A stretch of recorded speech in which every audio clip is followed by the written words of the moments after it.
સામે ઇતિહાસો છે, વર્તમાન પણ છે, અને એવા વિકસિત તત્વોને આપણે જોઈએ છીએ ત્યારે લાગે છે કે ભવિષ્યમાં એ કેટલું બધું વિકસી શકે. તો દીર્ઘજીવી માટે થવા માટે ત્રીજું હોવું જોઈએ કે એનામાં વિકાસની એક ખેવ ન હોય, પણ એ વિકાસ પાછો વિશ્રામનો નાશ કરતો હોય. તો મારી દ્રષ્ટિએ ચોથું તત્વ શું છે? વિકાસ એવો હોવો જોઈએ કે જે વિશ્રામને ડગલે પોતે સ્થાપિત કરે. જે વિકાસ આપણને વિશ્રામ ન લેવા દે. આપણો વિશ્રામ હણાઈ જાય અને આપણે કહીએ વિકાસ, તો પણ ઠીક નથી. હું કથાઓમાં ઘણી વખત કહું, એક માણસનો ઘોડો ખોવાઈ ગયો. ઘોડો ખોવાઈ ગયો એમાં એ માણસ એટલો બધો ખુશ ને નાચે ને મિત્રોને બોલાવીને લીંબુનું પાણી પીવડાવે, ચાય પીવડાવે, નાખી ઉજવણી કરે. બધા પૂછે પણ આમાં આટલું બધું આ ઉજવણીનું કોઈ એવું કારણ નથી. તારો ઘોડો ખોવાઈ ગયો, આ તો જરાક શોકવાળી વાત છે, અને તું આટલી બધી પણ કર્યો એટલો બધો આનંદમાંથી કંઈ જવાબ જ ના આવે. પણ બધા મિત્રોએ બહુ દોડ, ભાઈ તું કંઈક બોલતો ખરો, તું આટલો બધો ખુશ કેમ છે? તારો બહુ પાણીદાર જાતવંત ઘોડો ખોવાઈ ગયો, તો આટલું બધું કેમ રાજી છે? ત્યારે એને બહુ સરસ કીધું કે મારી ખુશીનું કારણ એક જ છે કે ઘોડાની ઉપર હું બેઠો તો હું ચોરાઈ ગયો, હું બચી ગયો. સાહેબ ને ઘોડો, ઉપકરણો ખોવાઈ જાય તો વાંધો નહીં, આત્મા ન ખોવાવો જોઈએ. દેહ ખોવાવાનો છે, પિંડ જવાનું છે, પણ ઘોડે સવાર બચી જવું જોઈએ. એટલે આપણો વિકાસ ત્યાં મને તમને એવી જગ્યાએ ન લઈ જાય કે આપણો વિશ્રામ ખોવાઈ જાય, આપણી શાંતિ ખોવાઈ જાય. આપણે શાંતિ ખબર નહીં, આમ ચારે બાજુ જોયા કરું છું, ચારે બાજુ તમારે જુનાગઢમાં એક ફકીર હતો, એ જ્યાં જ્યાં ભીખ માંગવા નીકળે, હવે નથી, પણ એક જ શબ્દ બોલતો કે લગેગી લગેગી લગેગી, ઘર ઘર લગેગી. એક જ શબ્દ ભિક્ષા લઈ ગયો હતો, એક જ મંત્ર, લગેગી લગેગી લગેગી, ઘર ઘર લગેગી. મને લાગે છે વર્ષો પહેલા એ ફકીર જે બોલતો હતો એ થોડું ઘણું સત્ય તરફ ગતિ કરી રહ્યું છે. ચારે બાજુ લગેગી લગેગી લગેગી જેવું જ લાગે, ચારે બાજુ એવું લાગે. ક્યાં જઈ રહ્યા ખબર નથી, એ શાંતિ નથી, વિશ્રામ ખોવાતો જાય. આ તમે તો ઉદાહરણ કરાવો કે આટલી જૂની કોલેજમાં મને 3 વખત મેટ્રિકમાં નાપાસ થયેલા બોલાવવા માટે બોલાવો, એ તમારી ઉદારતા છે અથવા તો તમારો તમે જે ભણ્યા છો એ સમજ છે જે હોય છે. મને એક બાળ વાર્તા કહેવાની ઈચ્છા છે. આપ કહો એક બાળ વાર્તા, એક બાળ વાર્તા છે. એક શિક્ષકે જેમ આપણે ક્લાસમાં પ્રાઇવેટ સ્કૂલમાં હાજરી પૂરતા કે ભાઈ શ્રેયસ પટેલ હાજર સાહેબ, ગૌતમ પંડ્યા હાજર, યસ સાહેબ, મીનાક્ષીબેન ઉપાધ્યાય યસ, મીના ત્રિવેદી યસ,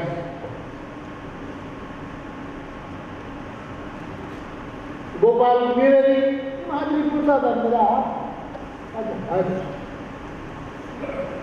એટલે શિક્ષકે કીધું કે આજે હું તમારી હાજરી પૂરું પણ તમારા નામ નહીં લઉં, અને છતાંય હું જે બોલું એ જો હાજર હોય તો તમારે હાથ ઊંચો કરવાનો અથવા હા સાહેબ એટલું તો હું બોલું, પણ આજે નામ નહીં બોલું, સરનેમ નહીં બોલું.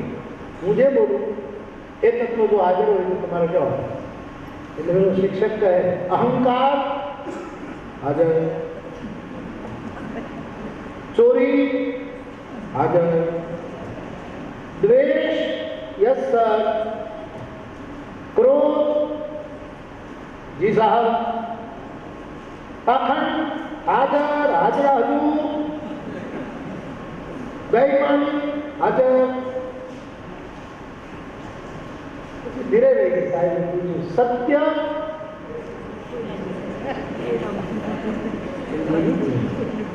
પ્રેમ કોઈ બોલ્યો નહીં, કરુણા કોઈ બોલ્યું નહીં. એ ત્રણ ગેરહાજર હતા. શું આ જગતમાં સત્ય, પ્રેમ અને કરુણા ગેરહાજર હોય તો જગત ટકે? એ હતા, પણ કોઈ અંદર આવવા દેવું નહોતું. અહંકાર હતો, દ્વેષ હતો, પાખંડ હતો, બેઈમાની હતી, ચોરી હતી. આ બધું અંદર એટલું હતું. આખો ફૂલ વર્ગ હતો.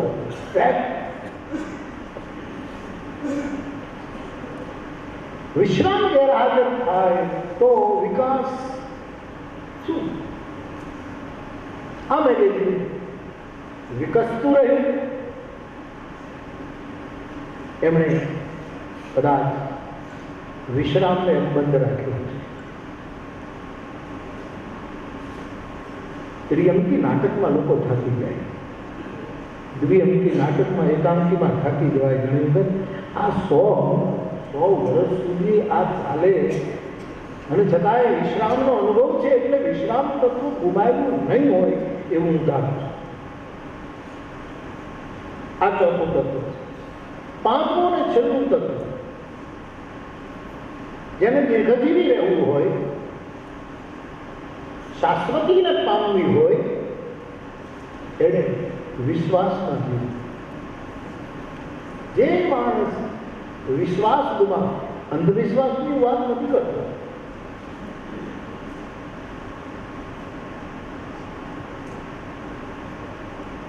ક્યાંક તો આપણે વિશ્વાસ મૂકવો પડે. વિશ્વાસથી વિવેકાનંદજી કહેતા કે વિશ્વાસ જ જીવન છે, સંશય મોત. વિશ્વાસ ભોજન કે ભરોસો જેને ત્રિકમજી તારશે તેને વિશ્વાસ. આ મેગેઝિન, આ કોલેજ, એના પાયામાં એક વિશ્વાસનું તત્વ હશે. અને એ વિશ્વાસના પાંચમા તત્વે એમણે આટલું લાંબુ જીવન એમને બખ્શ્યું. મારા ભાઈ બહેનો, મને એવું સમજાય છે કે આપણા જીવનમાં પણ આપણે પણ શતાબ્દીની સંભાળો બની શકીએ. આપણું જીવન પણ એક વિશેષાંક બની શકે. શાયદ આપણામાં પાયામાં ક્યાંક વિચાર હોવો જોઈએ, પણ એક ગંભીર બની રહી એમ નહીં, વિનોદ પણ હોવો જોઈએ. વિકસિત થવાની સતત ખેવના હોવી જોઈએ, પરંતુ વિશ્રામના ભોગે નહીં એ સંકલ્પ હોવો જોઈએ. અને પાંચમું, કોઈ પરમ તત્વ જેને જે કહેવું હોય તે કહે, અથવા તો પોતાના આત્મા પર, પોતાની જાત ઉપર, પોતા ઉપર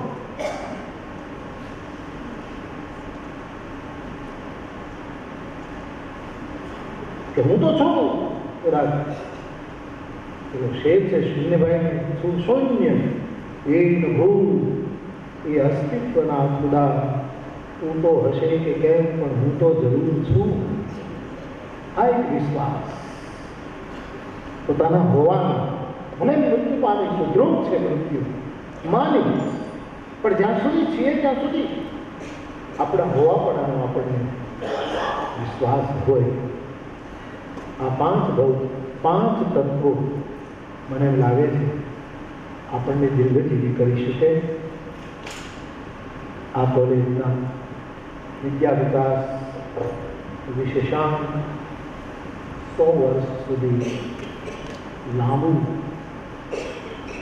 જીવ્યું, હજી જીવશે, જીવતું રહે એવી અજર અમર હનુમાનજીના ચરણમાં પ્રાર્થના કરું કે આ યાત્રા ખૂબ લાંબી રહે. પણ એના પાયામાં મને એવું સમજાય છે આમાં પાંચેક વસ્તુ હોવી જોઈએ. એમ કે હશે તો જ આવું થયું હશે. એ ટકી રહે, ખૂબ પ્રેરણા આપતું રહે.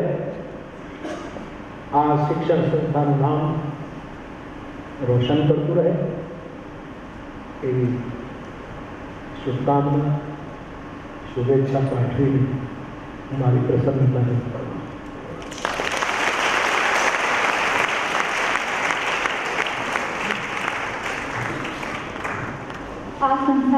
અનેક નેતાઓ, સત્તાધીશો, ઉચ્ચ અધિકારીશ્રીઓ અવારનવાર કોલેજની પ્રવૃત્તિને પ્રોત્સાહિત કરવા પધારે છે, પણ આજે એક પ્રબુદ્ધ સંઘ આ સંસ્થામાં પધારે અને આપણી કોલેજની આ એક ધન્ય ક્ષણ છે, જે એ આ એક ઐતિહાસિક ઘટનાની ક્ષણોમાં ઉમેરાઈ રહી છે. એક સંતની વાણી પ્રાર્થનાના શબ્દોની જેમ વાતાવરણમાં પ્રસરી હોય ત્યારે શું બોલવાનું હોય? બસ એમને સાદર વંદન અને ખૂબ ખૂબ આભાર. અહીં અમારા આમંત્રણને માન આપીને અમારા ઘણા બધા વિદ્યાર્થીઓ આ કોલેજમાં જેણે લગભગ આઝાદી પહેલાં અને આઝાદી પછી શિક્ષણ લીધું જેવા ઘણા બધા વિદ્યાર્થીઓ અહીંયા હાજર છે, જે આજે મોટી મોટી સંસ્થાઓમાં નિયામક તરીકે પ્રવૃત્તશીલ છે. કેટલાક એવા વિદ્વાન અધ્યાપકો છે કે જે આજે પણ સેવાનિવૃત્ત થઈ ગયા હોવા છતાં પોતાનું સેવા કાર્ય સમાજને અર્પણ કરી રહ્યા છે. અને એવા ઘણા આચાર્યો છે કે જે આ કોલેજ માટેની લાગણીને કારણે આ કોલેજમાં આજે અમારા આમંત્રણને માન આપીને પધાર્યા છે. આપ સૌને આ ક્ષણે પોતાની લાગણી અભિવ્યક્ત કરવી જ હોય સ્વાભાવિક છે, અમે સમજી શકીએ છીએ, પણ સમયની મર્યાદાને કારણે એ શક્ય નથી. આપ સમજી જ શકો તો આપ સૌની લાગણી, આપ સૌને હૃદય ઓરમીને વાચા આપવા માટે હું અહીંયા જીપીએસસીના અત્યારના સેક્રેટરી તરીકે સેવા કાર્ય કરી રહેલા માનનીય શ્રી જોશી સાહેબને આપ સૌના પ્રતિનિધિ તરીકે પોતાનો પ્રતિભાવ આપવા માટે વિનંતી કરું છું. જોશી સાહેબ. જોશી સાહેબ પણ આ જ કોલેજના ભૂતપૂર્વ વિદ્યાર્થી રહી ચૂક્યા છે, એટલે ભૂતપૂર્વ વિદ્યાર્થી અને જીપીએસસીના સેક્રેટરી એવા શ્રી જોશી સાહેબને પ્રતિભાવ આપવા માટે વિનંતી.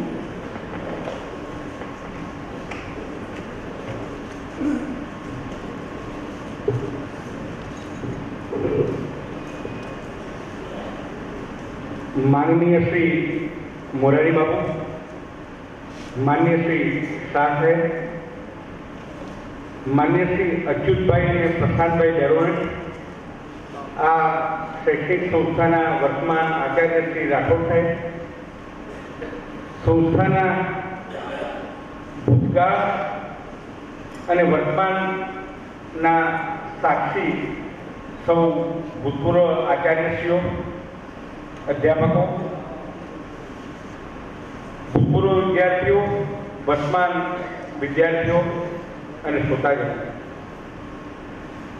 શતાબ્દીનું સંભાળનું એવા માત્ર ને માત્ર આ સંસ્થાના જ નહીં પરંતુ ગુજરાત સમગ્રના શૈક્ષણિક ઇતિહાસના મહત્વના પ્રસંગે આપણે સૌ અત્રે ઉપસ્થિત છીએ એ સંસ્થા માટે અને આપણા સૌના માટે એક ગૌરવનો પ્રસંગ છે. જ્યારે કોઈ પણ સંસ્થા કે કોઈ પણ પત્ર અથવા તો મેગેઝિન પોતાની શતાબ્દી પૂરી કરીને નવી શતાબ્દી તરફ પ્રયાણ થતું હોય ત્યારે એ સંભાળના માત્ર ને માત્ર ઇતિહાસ ન બની રહે પરંતુ આગામી શતાબ્દી માટે અને જ્યાં સુધી વિદ્યા વિકાસનો સવાલ છે ત્યાં સુધી આગામી 200મા અંકની ઉજવણી માટેની તૈયારી અથવા તો એ માટેની આપણી સતર્કતા પણ સાથે સાથે આજે જ વ્યક્ત થવી જોઈએ એવું મારું મંતવ્ય છે. મને લાગે છે કે માનનીય શ્રી પટેલ સાહેબ કે જેમનું નામ માનનીય શ્રી રાઠોડ સાહેબે પોતાના વ્યક્તિત્વમાં લીધું એવા બીજા અનેક અધ્યાપકો આ શૈક્ષણિક સંસ્થાને ભવિષ્યમાં પણ પ્રાપ્ત થશે કે જેમના સંકલ્પ બળના કારણે આ મેગેઝિન આગામી શતાબ્દી પણ ભવ્ય રીતે પૂરી કરશે અને પોતાના અસ્તિત્વ દરમિયાન લેખકોની વિચારોની અભિવ્યક્તિની અને જુદા જુદા પ્રકારના વૈવિધ્યની જે સામગ્રી પ્રગટ થતી રહી છે એ આવતી શતાબ્દી દરમિયાન પણ ચાલુ રહેશે. માનનીય શ્રી રાઠોડ સાહેબે પોતાના પ્રવચનમાં અને માનનીય શ્રી પ્રશાંતભાઈએ કેટલીક મહત્વની વાતો કરી છે. એ માત્ર ને માત્ર આ શૈક્ષણિક સંસ્થા અથવા શૈક્ષણિક સંસ્થામાં અભ્યાસ કરનાર અને કરનાર વિદ્યાર્થીઓ માટે જ નહીં, પરંતુ સમગ્ર રાજ્યના સમાજ જીવન માટે આંખ ઉગાડનારી અને પ્રેરણાદાયી છે. પ્રશાંતભાઈએ વાક્ય કહ્યું કે જ્યારે સર કિનુભાઈએ આ શૈક્ષણિક સંસ્થા માટે દાન આપવાનો નિર્ધાર કર્યો ત્યારે એમની પાસે એટલું બેંક બેલેન્સ નહોતું અને ઓવરડ્રાફ્ટ લઈને એમણે આ સંકલ્પ કર્યો હતો અને એ સંકલ્પ એમણે પૂરો પણ કરેલો. મિત્રો, મારી નજર સમક્ષ આ દેશની અનેક શૈક્ષણિક સંસ્થાઓ જે પ્રાઇવેટ યુનિવર્સિટી તરીકે કે અન્ય રીતે તાજેતરના વર્ષોમાં અસ્તિત્વ આવી છે, જેમાં અનેક નામો પણ જોડાયેલા હોય છે. એ બધા નામો જોડાયા હોય અથવા જોડવાના હોય એવી ખેવના વિના આ બેરોડ ફેમિલીએ આ ગુજરાતની મહત્વની અને પ્રથમ ઉચ્ચ શૈક્ષણિક સંસ્થા શરૂ કરવા માટે પોતાનું જે પ્રદાન કર્યું છે એ આપણા ગુજરાતના ઇતિહાસની એક મહત્વની ઘટના બની છે અને એ ઘટનાને પણ આપણે આજે યાદ કરીએ અને એ ઘટનાને આપણે ગૌરવવંતી ઘટના તરીકે બિરદાવીએ. સાથે સાથે સંભાવનાના ભાગ તરીકે સદભાગ્ય ઘણા બધા ભૂતપૂર્વ અધ્યાપકો, ભૂતપૂર્વ વિદ્યાર્થીઓ અને આચાર્યશ્રીઓ પણ અત્રે ઉપસ્થિત છે. આ કોલેજના એક ભૂતપૂર્વ વિદ્યાર્થી તરીકે હું એ સૌને વંદન કરું છું. માનનીય શ્રી મોરારી બાપુ અત્રે ઉપસ્થિત રહ્યા.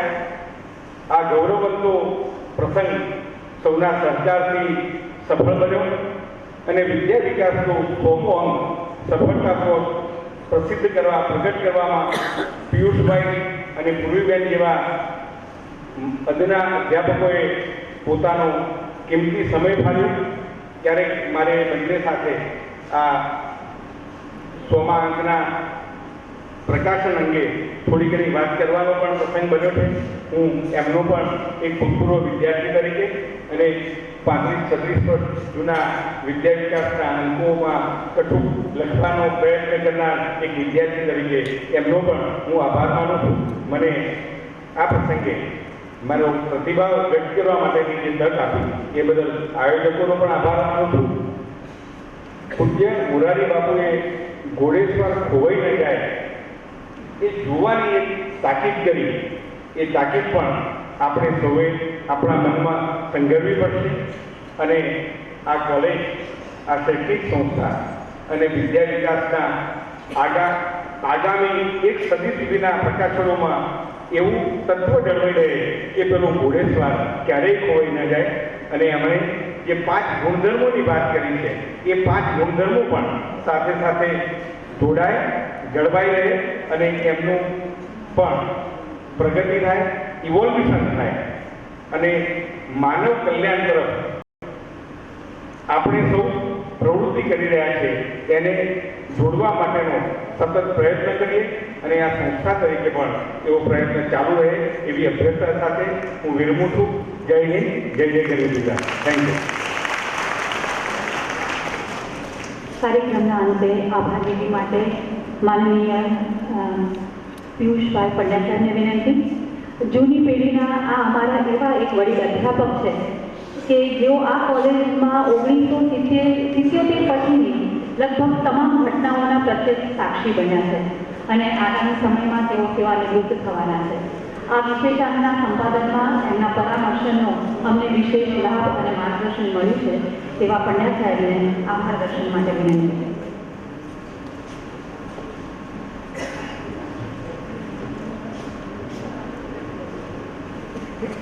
પૂજ્ય બાપુ